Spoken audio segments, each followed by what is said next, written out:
Bine v-am găsit, bine v-am regăsit, dragilor din Zodia Săgetător, oriunde v-ați afla. Iată, ne ajungi la prima lună de toamnă, mai precis luna septembrie, așa că astăzi voi face lectura generală pentru voi, pentru această primă lună de toamnă.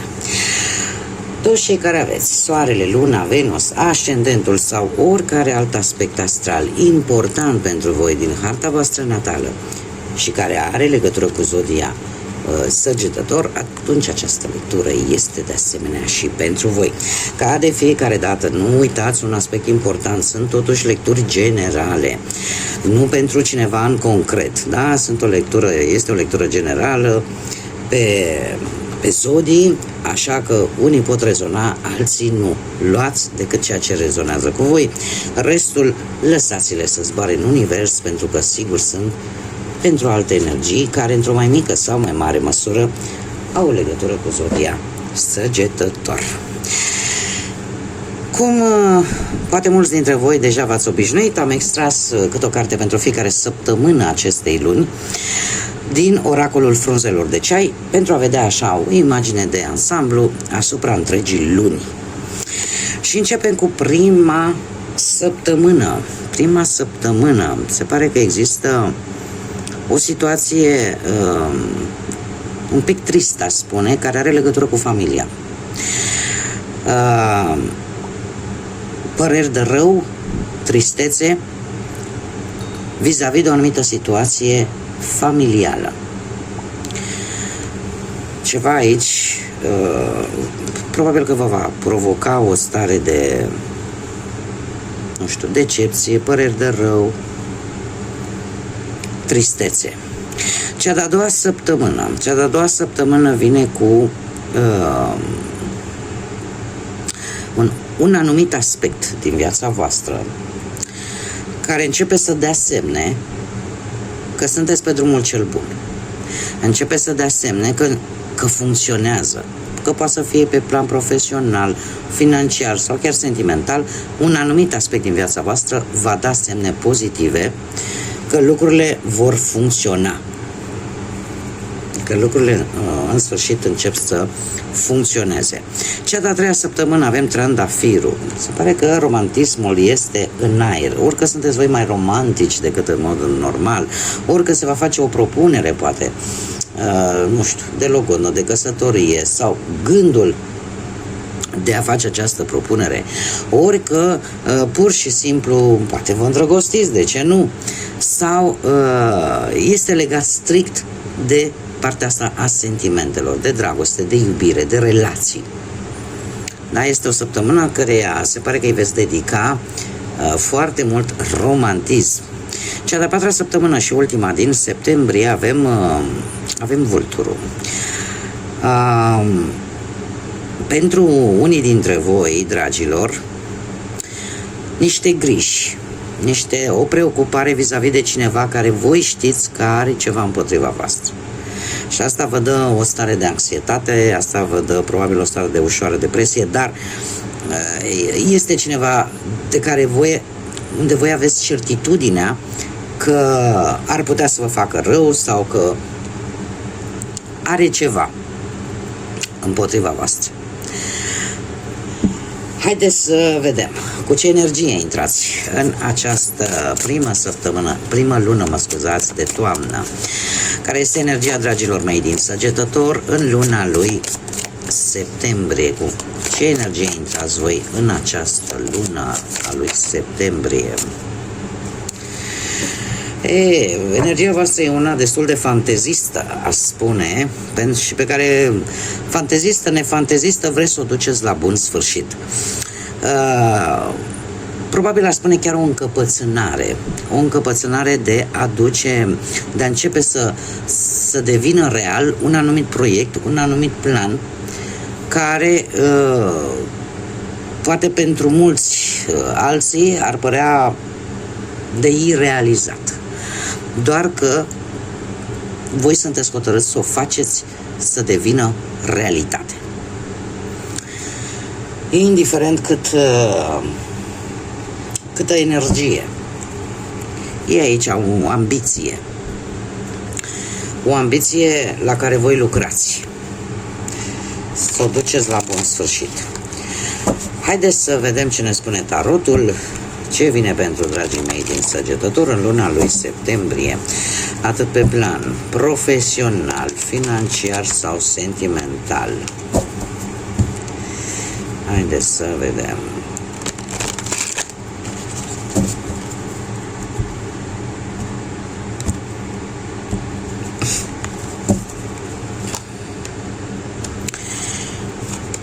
Pe ce să zic, că pe plan profesional se repetă cifra 2. Se repetă cifra 2. Asta îmi spune că vreți să avansați. Vreți să avansați, vreți să vă recăpătați o anumită liniște din punctul ăsta de vedere profesional, un anumit echilibru, un succes care vine prin forțe proprii vis-a-vis de un proiect, că e de un job, că e la locul de muncă actual, veți avea un succes. Un succes care pe voi vă va ajuta de-a lungul lui septembrie să echilibrați balanța foarte mult pe partea asta carierei profesionale. Doi de monede îmi spune că vei fi foarte precis, foarte atent pe un anumit job sau pe o anumită activitate. De ce? Tocmai pentru că apare această necesitate de echilibru și voi veți fi axați pe ce este mai important pentru voi din punctul ăsta de vedere al muncii. Doiul de cupe de la sfârșit îmi arată o înțelegere, poate să fie un contract, poate să fie o cum să zic eu, ce rău e când tot îmi vin cuvinte în altă limbă, mai puțin în română. Nu o fac intenționat, dar trăind pentru ei de 20 ceva de ani, mai mi se întâmplă și creierul când nu găsește un cuvânt în română, tinde să-mi trimită unul în spaniolă și nu e cazul. Deci, dragilor, către sfârșitul lui septembrie e posibil ori să se semneze un contract între firme, dacă aveți, nu știu, propria voastră afacere, o asociere, contract de muncă, o nouă înțelegere, poate să fie tot ceea ce este legat de partea asta a muncii. Unii dintre voi chiar veți reuși să găsiți ceva de muncă destul de benefic pentru voi dacă sunteți în căutarea unui job. Cert este că ambele părți au aceleași puncte de vedere și atunci se ajunge la un consens. De asemenea, valoarea pe care voi o aveți va ieși la lumină până la sfârșitul lui septembrie. Veți arăta ceea ce voi puteți să faceți și asta aduce atât apreciere cât și valoare pentru voi. Haideți să vedem pe plan financiar ce vine pentru dragii mei din Săgetător sau cu legături importante cu această zodie. Pe plan financiar trebuie să vă spun că lucrurile merg nu că bine, foarte bine. Avem împărăteasa zodia Taur, avem steaua zodia Vărsător, poate să vă spună ceva sau poate pur și simplu unii dintre voi aveți vreun ascendent, ori în Taur, ori în Vărsător.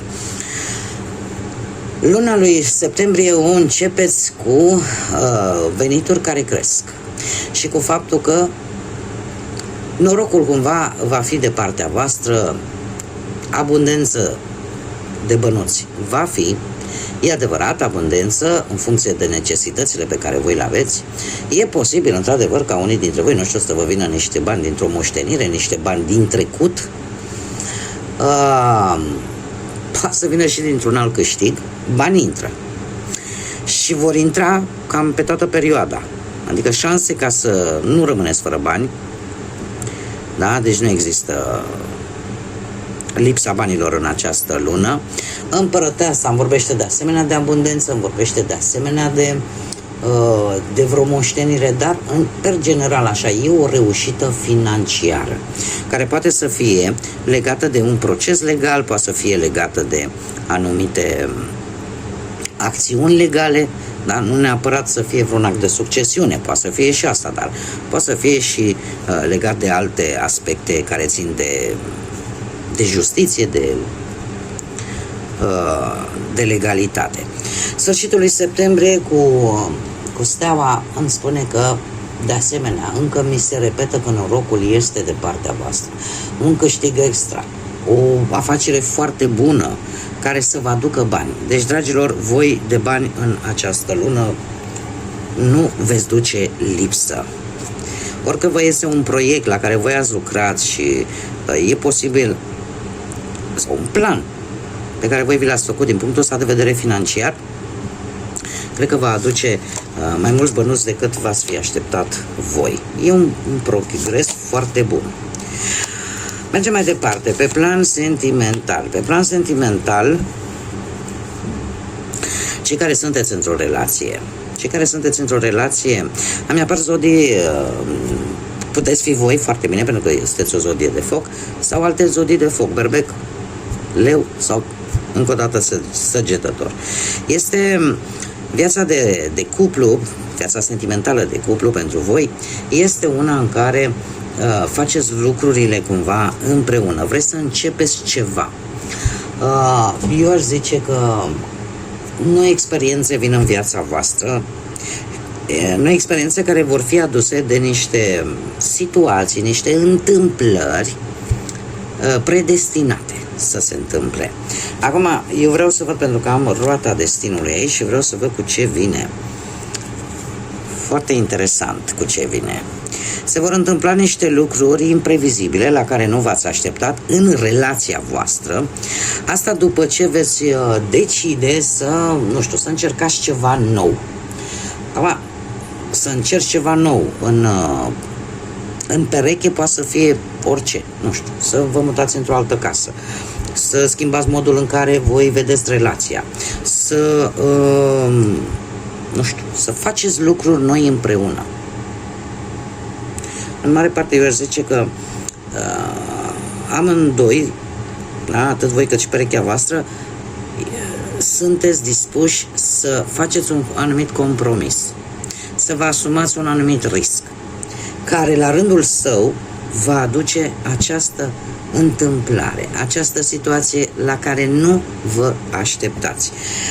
Care este rezultatul și repercursiunile, ca să zic, sau urmările, mai bine zis, ale acestui lucru total neașteptat care vine în relația voastră?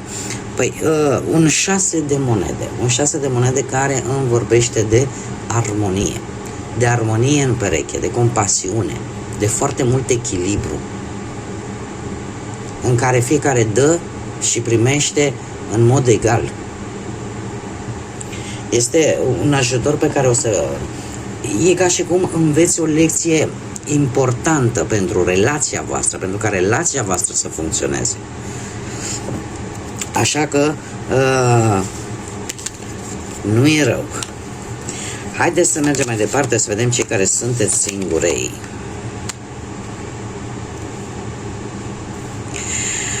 Cei care sunteți singurei, viața voastră sentimentală, mi-apar zodii de pământ, Taur, Fecioară, Capricorn și de asemenea zodii de aer, Gemeni, Balanță, Vărsător. Dragii mei, nu știu dacă voi sunteți interesați de cineva în mod special cu acest 5 de monede. Orică ați pus voi ochii pe cineva și nu prea vă dă în bună,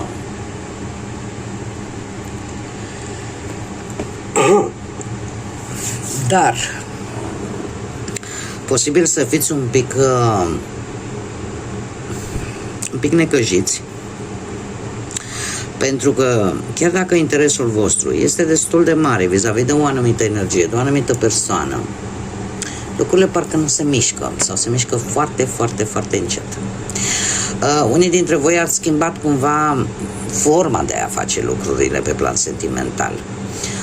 Ați încercat sau veți încerca cel puțin încă de la începutul lui septembrie să schimbați poate locul pe care îl frecventați în mod normal, să faceți un pic ceva diferit.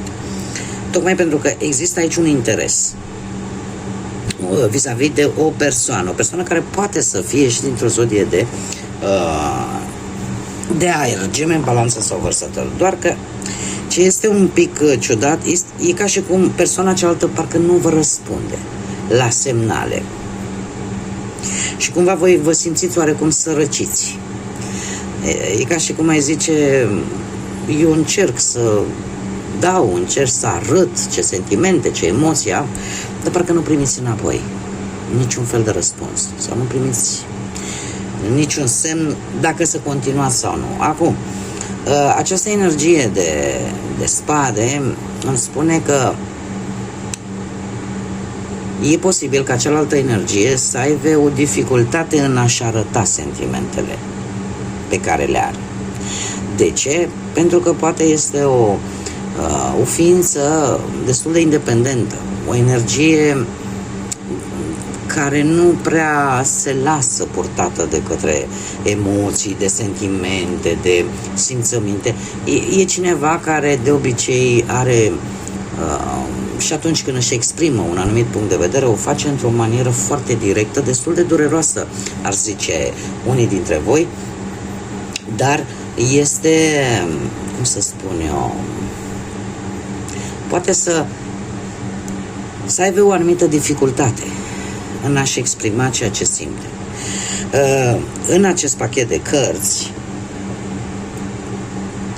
trebuie să vă spun că eu cred că această atitudine a acestei energii față de voi, nu știu dacă este neapărat voită. Eu cred că este ca un zid pe care îl ridică pentru că poate nu mai vrea să fie rănită. Poate a trecut prin tot felul de situații amoroase, dezastruoase de-a lungul timpului și și-a ridicat acest zid pe care e foarte greu îl va dărâma ca să arate ceea ce simte. Dar percepția voastră va fi, măi, ce fac? Că eu încerci să arăți interes și nu primești niciun fel de răspuns. Probabil că acest răspuns este că e ceva din trecutul acestei persoane care încă ori nu și-a găsit o rezolvare, ori pur și simplu a forțat-o sau l-a forțat să fie mai reticent când e vorba de sentimente, când e vorba de emoții, când e vorba de iubire. Uite, ca să vedem care era următoarea carte. Avem o regină de monede. Nu fiți disperați. Nu fiți disperați să atrageți, pentru că într-un fel sau altul lucrurile se vor schimba în favoarea voastră. Da? Chiar dacă în această lună nu primiți așa semnale foarte clare, lucrurile nu vor rămâne așa. Se repetă încă o dată zodiile de pământ. Taur, Fecioară, Capricorn. Bănuiesc că unii dintre voi aveți și vreun ascendent în aceste zodii. Așa că nu vă agitați, lăsați lucrurile să meargă în ritmul lor, pentru că dacă e să fie pentru voi, va fi. Haideți să vedem de inițiale. Inițiale de nume, prenume, pseudonim sau porecle de persoane cu care voi puteți interacționa sau care vor avea o anumită importanță de-a lungul lui septembrie. Haideți să vedem. Și avem prima literă, litera X, litera G, litera D, litera N, litera T, litera Y, litera V și litera E. Deci inițiale de nume, prenume, pseudonim sau porecle de persoane cu caracter destul de important în această lună, ca și zodii. În afară de cele pe care vi le-am spus de-a lungul lecturii, eu aș spune că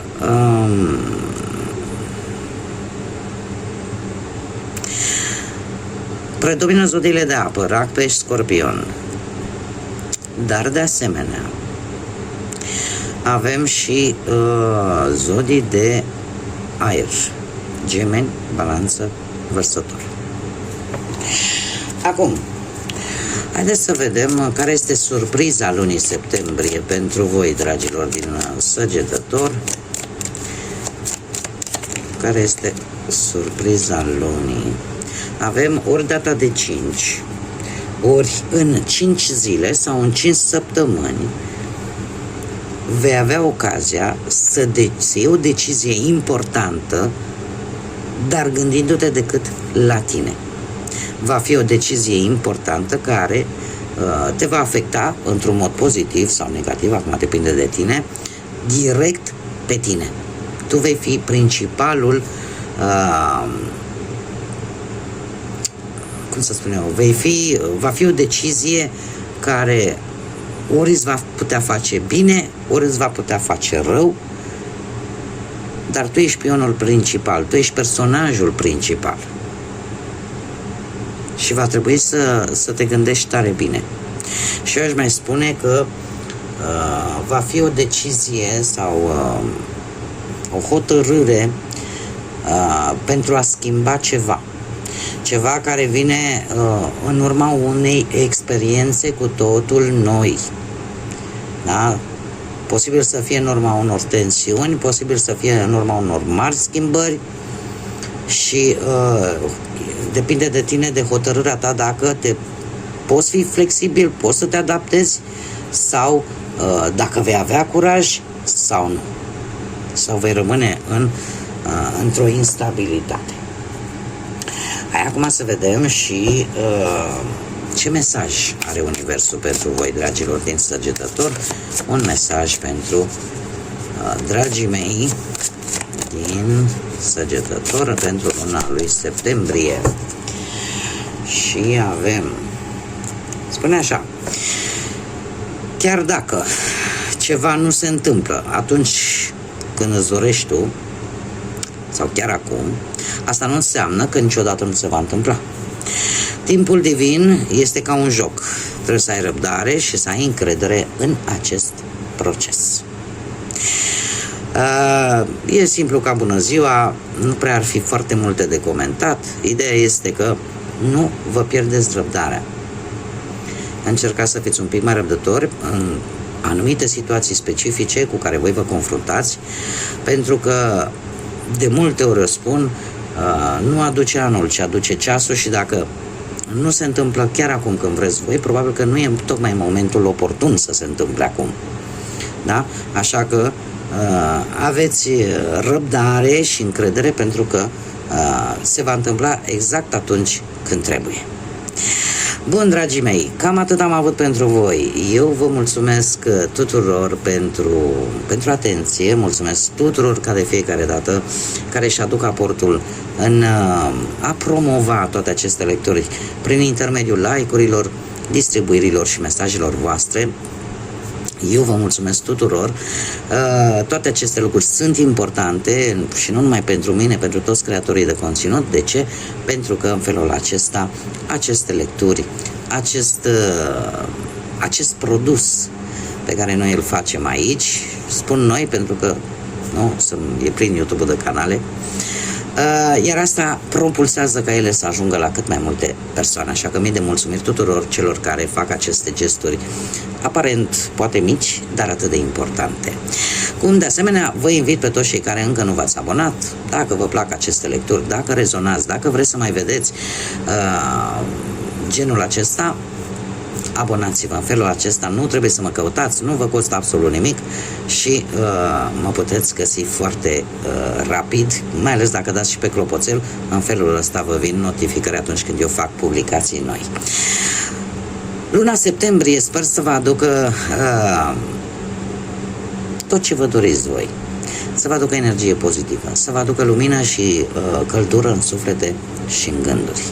Până data viitoare, numai bine și să fiți iubiți, dragilor!